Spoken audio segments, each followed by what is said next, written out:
Ya, pemirsa, mengenai ledakan amunisi Afgir di Garut yang menewaskan 13 korban termasuk 9 warga sipil.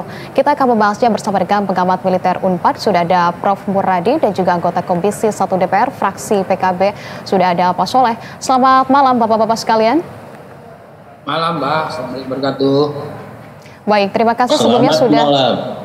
Baik, berkenan bergabung bersama kami di Berita Satu Utama, Bapak-Bapak sekalian dan juga pemirsa. Sebelumnya kita juga sudah berupaya untuk mengundang pihak TNI, namun sayangnya sampai dengan saat ini masih belum bisa bergabung berdiskusi bersama kita pada malam hari ini. Langsung saja saya ingin ke Pak Soleh terlebih dahulu. Pak Soleh, ini kalau dari Komisi 1 kita tahu bahwa saat ini investigasi tengah dilakukan. Apakah kemudian hasil sementara dari investigasi ini sudah dilaporkan dari pihak TNI atau seperti apa Pak Soleh? Perlu diketahui oleh publik bahwa Komisi 1 belum meminta keterangan apapun secara khusus kepada pihak TNI untuk meminta progres terkait hasil investigasi yang sedang berlangsung dilakukan di wilayah Kabupaten Garut ini. Oke, artinya peninjauannya kalau dari Komisi 1 sejauh ini seperti apa nih Pak Soleh? Apa kami juga ingin tahu kemudian respon awal dari Komisi 1 pada saat mengetahui terjadinya ledakan yang kemudian menewaskan korban jiwa, ada 13 diantaranya juga ada warga sipil. Reaksinya dari Komisi 1 seperti apa? Dan peninjauannya sampai dengan saat ini apakah masih peninjauan media saja? Belum ada artinya pemanggilan resmi juga ya kepada pihak TNI Pak Soleh? Tentu kalau reaksi dari DPR ini kan berkali-kali saya sampaikan di media, ini sangat disayangkan dan tentu ini harus diaudit investigasi secara menyeluruh. Walaupun kita sudah mendapatkan keterangan baik secara tertulis maupun secara press conference dari pihak TNI, yang harus kita audit bersama itu adalah bagaimana SOP yang dilakukan di sana. Nah, kita DPR sesungguhnya tidak bisa masuk ke ranah investigasi karena pada dasarnya kegiatan pemusnahan daripada senjata ataupun peluru yang bersifat kadaluarsa ini adalah kegiatan yang sifatnya internal. Nah, kami hanya memantau dari sisi apakah pelaksanaan daripada penghancuran daripada peluru yang kadaluarsa ini sesuai dengan SOP atau bahkan melanggar SOP. Nah, semakin hari kan semakin tahu informasinya bermunculan bahwasanya ternyata yang meninggal itu adalah ketika saat sedang persiapan peledakan di lubang yang ketiga, dan di situ ada masyarakat sipil yang sejumlah 9 orang. Nah, tentu ini menjadi sebuah pertanyaan bagi semua pihak. Apakah masyarakat sipil ini sudah dilatihkah ataukah dia ini sudah mengetahui SOP kah? Atau masyarakat sipil ini sudah terlatihkah? Apakah masyarakat sipil ini juga memiliki sertifikasi dalam rangka ikut serta pemusnahan ini? Tetapi quote and quote ya, bahwasanya kegiatan yang sangat berbahaya ini semua orang juga menganggap bahwa ini harus dilakukan oleh orang-orang yang profesional dan memiliki keahlian khusus di dalam tentunya soal persenjataan, apalagi ini dalam hal peledakan yang akan menimbulkan sebuah resiko yang amat sangat tinggi. Tentu ini harus ada sertifikasi kalaupun mau melibatkan masyarakat sipil. Nah, kami DPR tentu ke depan ingin meminta keterangan secara menyeluruh Okay. Apakah audit investigasi ini sudah diselesaikan ataupun tidak? Pesan kami adalah jadikanlah ini sebuah kejadian musibah yang terakhir. Ke depan perbaiki SOP, lakukan secara ketat. Jika melibatkan masyarakat sipil, tentunya harus ada standar yang diakui baik di sisi TNI itu sendiri. Oke, baik. Bagaimana kemudian pandangan dari Prof. Muradi? Prof. Muradi ini sebagai lembaga yang kemudian ada seseorang yang kemudian memantau begitu ya dari sektor keamanan, bagaimana membaca insiden terkait dengan ledakan yang ada di Garut? Apakah kemudian ini sekedar kecelakaan teknis atau sebetulnya ada sinyal dari masalah yang lebih besar seperti yang tadi disampaikan oleh Pak Soleh begitu ya? Sepertinya harus ada audit menyeluruh nih terkait dengan SOP peledakan amunisi tersebut. Menurut Anda seperti apa? Ya. Saya ada 4 hal, Mbak, yang saya kira perlu catat. Pertama, terkait dengan restricted area yang terlarang. Ini kan juga belum clear ya, karena ternyata area tersebut ada area bukan milik sepenuhnya penguasaan oleh Keman maupun TNI maupun Kodam Siliwangi. Itu area BKSDA. Yang kedua, ada masyarakat sipil yang korban. Artinya memang ada juklak dan juknis atau SOP yang dilanggar. Yang ketiga, ini berkaitan soal proses melakukan upaya pemusnahan. Karena di Juklak 4 nomor 2010 yang dimiliki oleh Kemhan itu jelas banget bahwa memang ada klasifikasi dari mulai bahan amunisi kelas 1 sampai kelas 4. Dan yang saya kira ini ada beda sendiri di poin 10 bahkan disebutkan bahwa dilaksanakan secara profesional oleh orang yang kemudian dianggap mampu dan memiliki kualifikasi. Nah, yang keempat ini menyangkut soal posisi dari peledakan tersebut dekat dengan pemukiman. Jadi 4 hal ini yang saya kira perlu dilihat. Kenapa ternyata dari sekian banyak aturan legal memang belum ada yang khusus kecuali di Juklak Kemhan nomor 4 2010 dan juga ada di Permenhan nomor 21 2009. Tapi fungsinya itu lebih pada soal fungsi untuk klasifikasi amunisi. Pemusnahannya dilakukan secara tadi hanya ditekan pemusnahan dilakukan oleh yang profesional dan juga kemudian dikerjakan oleh bagian instalasi terkait. Jadi memang ini salah satu yang saya kira perlu dilihat secara komprehensif. 4 hal ini yang saya kira penting, makanya tadi sampaikan Kang Oleh perlu kemudian teman-teman Kemhan, teman-teman Mabes TNI untuk mendorong proses hulu hilir tadi, pembelian, pengadaan, kemudian produksi, pemakaian, sampai kemudian pada pemusnahan. Di Permenhan nomor 5 2016 sudah ada, tapi konteksnya konteks lebih ke soal industri bahan peledak, bukan sampai pada penggunaan oleh Kemhan dan oleh TNI. Di penggunaan oleh Kemenhan dan TNI hanya di Permenhan nomor 21 tahun 2009. Jadi memang perlu lebih detail pengelolaan supaya meminimalisir korban, meminimalisir kemudian orang masuk ke area terlarang ya. Ketiga juga ada RT RW ini mungkin nanti Kang Oleh juga akan memberikan dorongan ke teman-teman Mabes TNI dan juga Kemhan untuk mendorong proses RT RW supaya jarak antara wilayah area terlarang, area objek vital militer gitu, itu kemudian dengan pemukiman ada jarak yang cukup jauh. Ya ini saya kira penting dilakukan. Demikian, Mbak. Oke, tapi Pak Prof. Muradi terkait dengan lokasi ini sebetulnya dari Kadis PNAD juga ini sudah memberikan keterangan bahwa lokasinya ini jauh dari permukiman warga. Ini kita juga sebetulnya sudah mengundang kembali dari pihak TNI, akan tetapi sampai dengan saat ini kita mengundang kembali masih belum bisa mengikuti diskusi bersama kita yang seharusnya bisa memberikan informasi yang lebih dalam begitu ya terkait dengan hal ini. Ini Kadis PNAD sudah menyatakan bahwa memang lokasinya jauh, Prof, dari lokasi kediaman warga? Ya, kalaupun jauh, jaraknya berapa jauh? 1 meter, 500 meter, 1 kilo. Saya kira nggak cukup dengan model klasifikasi amunisi kelas 4 ya. Kelas 4 itu yang amunisi yang kemudian dianggap punya daya ledak yang luar biasa. Jadi memang saya kira nggak bisa kemudian karena jarak itu relatif akhirnya. Karena di Juknis SOP-nya sebenarnya sudah dijelaskan, walaupun memang kita perlu untuk menegaskan soal batasan jarak tadi.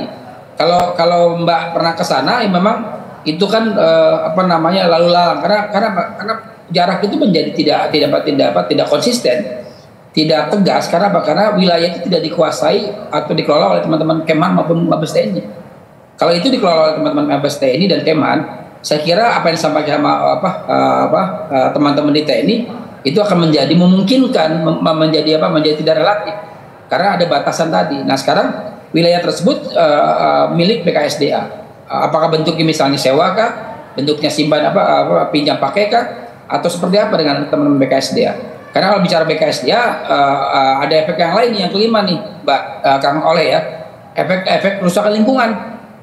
Karena BKSDA itu bagian dari yang kemudian harusnya menjaga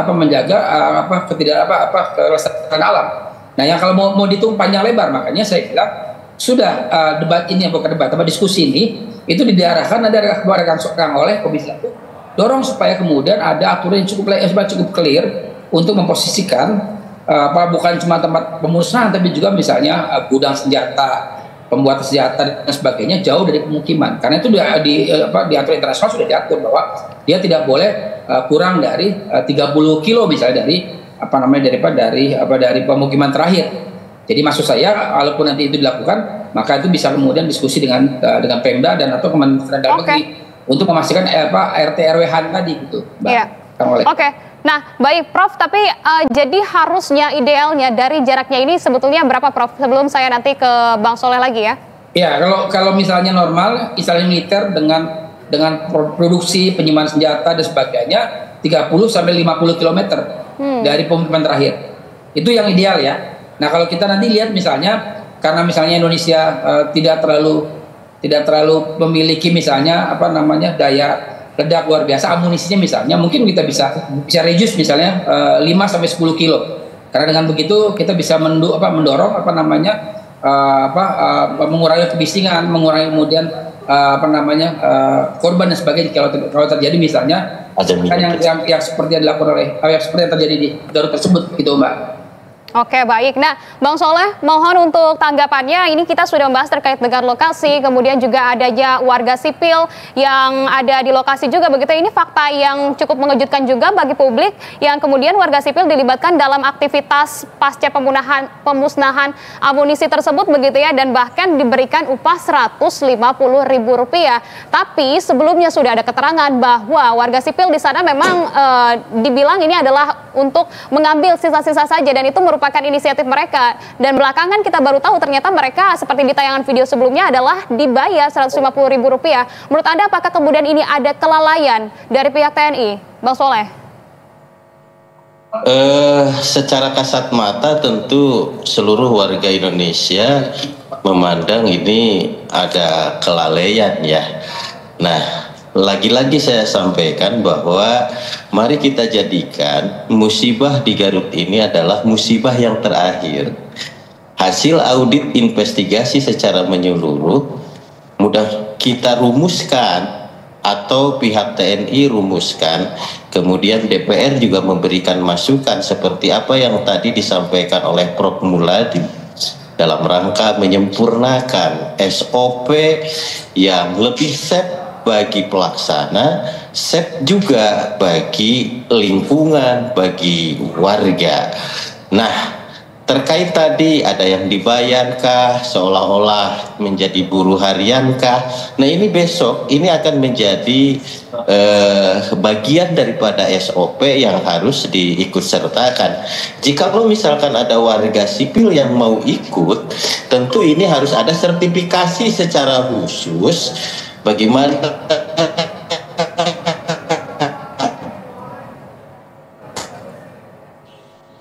Bang Soleh? Bang Soleh, suaranya sudah mulai terputus-putus. Bang Soleh, penegasan artinya nanti ini akan dikejar oleh Komisi 1 terkait dengan SOP yang kemudian adanya pelibatan masyarakat sipil begitu ya di sana. Seharusnya memang dari sisi keamanannya juga ini sudah sangat tidak memadai begitu bagi masyarakat sipil ya. Ya, sesungguhnya kan persoalan ini kan udah terbiasa kalau menurut informasi ya. Nah, sudah terbiasa, bahkan sudah ada yang 10 tahun, 20 tahun. Nah ini kan mereka menganggap ini sebuah kebiasaan. Padahal itu membahayakan. Kebiasaan. Padahal itu kan membahayakan. Lagi-lagi ya kita percayakan dululah kepada TNI yang akan melakukan audit investigasi secara menyeluruh, dan kita percaya bahwa TNI itu sendiri juga memiliki niat untuk bagaimana ke depan ini tidak terulang lagi. Garut adalah peristiwa yang terakhir. Oke. Nah, kita harapkan itu juga menjadi peristiwa yang terakhir. Terakhir, Pak Soleh, sebelum Anda meninggalkan dialog bersama dengan kami, rekomendasi yang akan kemudian disampaikan oleh anggota DPR Komisi 1 nanti apa kepada pihak TNI?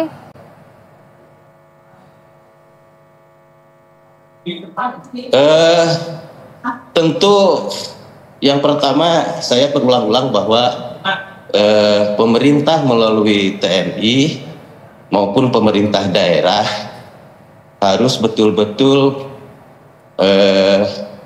memberikan kepastian ataupun kerohiman ataupun tanggung jawab terhadap anak istri yang ditinggalkan oleh para korban. Salah satu contoh misalkan mereka memiliki anak. Nah, bagaimana anak ini bisa bersekolah dan bisa menunaikan ataupun mewujudkan dari cita-cita mereka. Saya mendapatkan informasi dari Gubernur Jawa Barat, sudah ada sikap dan pernyataan bahwa pemerintah Jawa Barat akan mengurusi keluarga ini. Ini rasa terima kasih.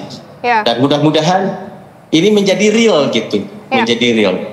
Yang kedua, tentu lagi-lagi ini audit investigasi harus secara cepat dan komprehensif agar bagaimana SOP ke depan.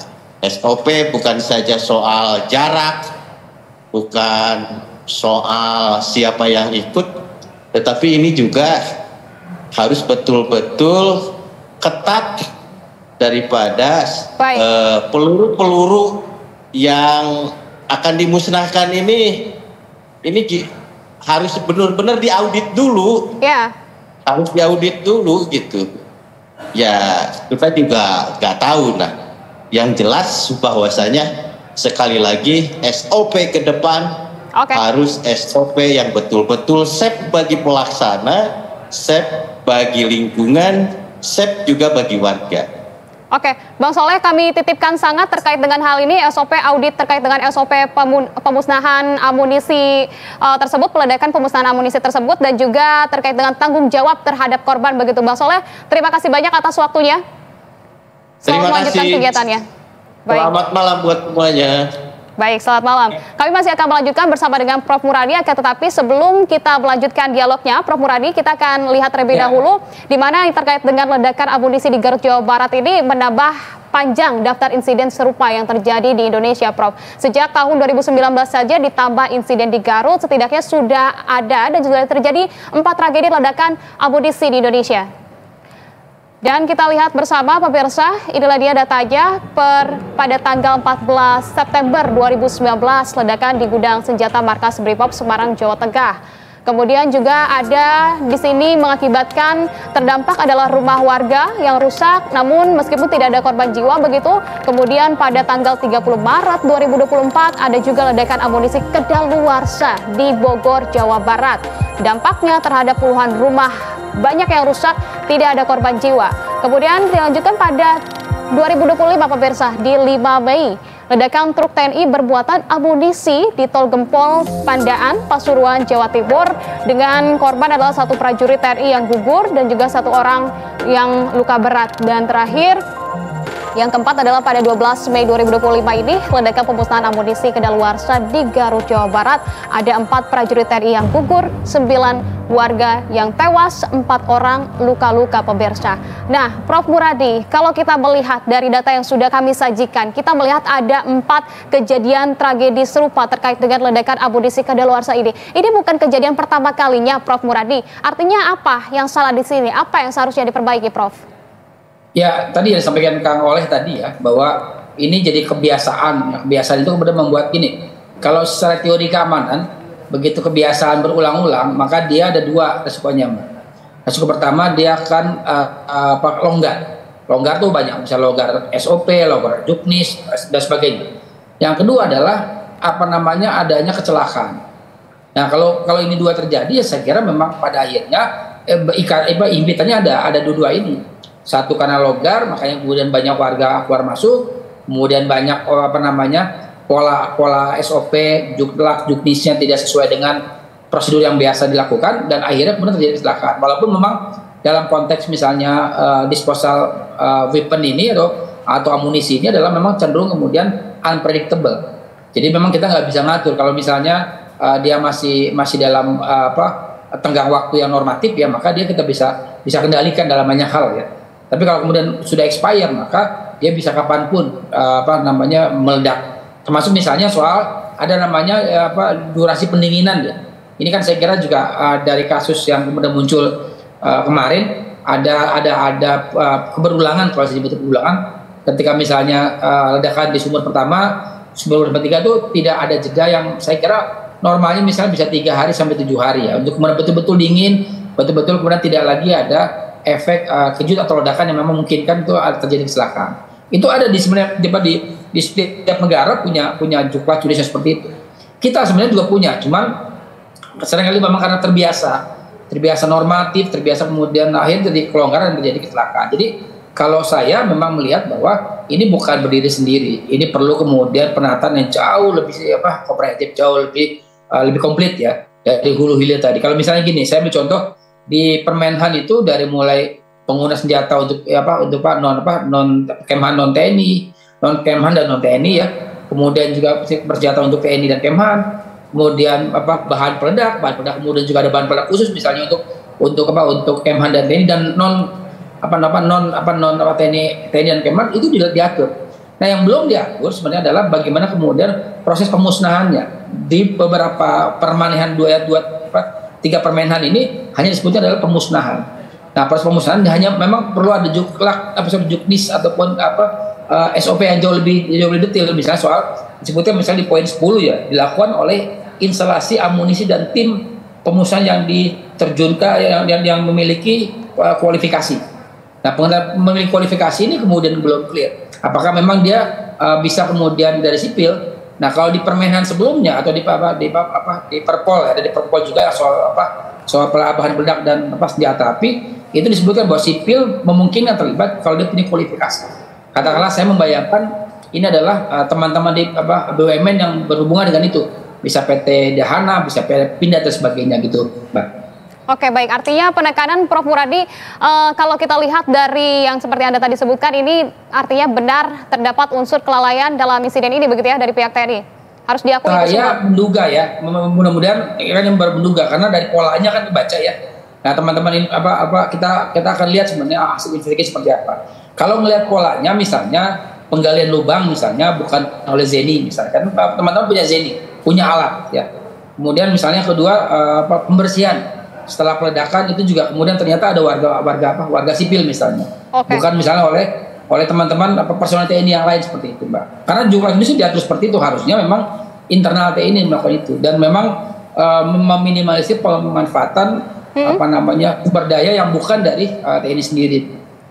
Oke, terakhir Prof. Muradi, sebelum kita menutup dialog ini terkait dengan mekanisme dari investigasi, dan juga kita tahu ada tuntutan publik juga di sini yang kemudian TNI ini sudah membentuk tim investigasi begitu. Apakah menurut Anda ini agar lebih kredibel begitu harus ada kontribusi juga begitu, gabungan dari melibatkan lembaga independen juga, atau seperti apa? Karena ini melibatkan ada korban dari masyarakat sipil, Prof. Muradi. Ya, kalau opsinya ada dua, Mbak. Opsi pertama kita percaya ke internal ya. Kalaupun terjadi, saya kira akan beresiko untuk pimpinan TNI kalau ternyata, atau pimpinan TNI dan Kemhan ya, kalau ternyata misalnya ada hal yang kemudian disembunyikan. Jadi memang saya percaya betul bahwa opsi pertama itu menjadi opsi yang paling mungkin kan. Nah, opsi kedua kalau ternyata ada hal yang tidak terungkap. Nah, ini yang saya kira opsi kedua buat saya itu pilihan terakhir. Kenapa? Karena saya melihat bahwa proses ini sejak tahun 97-98 ketika reformasi tim investigasi oleh teman-teman TNI relatif kemudian terbuka. Jadi akhirnya memang akan kemudian membuka kotak-kotak dan kotak Pandora ya. Dan kemudian hasil investigasi ini harus kemudian merekomendasikan tadi tata kelola yang hulu hilir tadi supaya kemudian komprehensif bisa kemudian meminimalisir hal yang bersifat korban seperti itu. Baik, baik, kita harapkan tentunya ini terdapat transformasi juga begitu ya dari sistem kemudian SOP yang memang ini akan sangat disoroti sekali. Pak Muari, terima kasih banyak atas pandangan dan juga waktunya. Salam sehat selalu, sukses selalu untuk Anda. Sama-sama Mbak, terima kasih, selamat malam.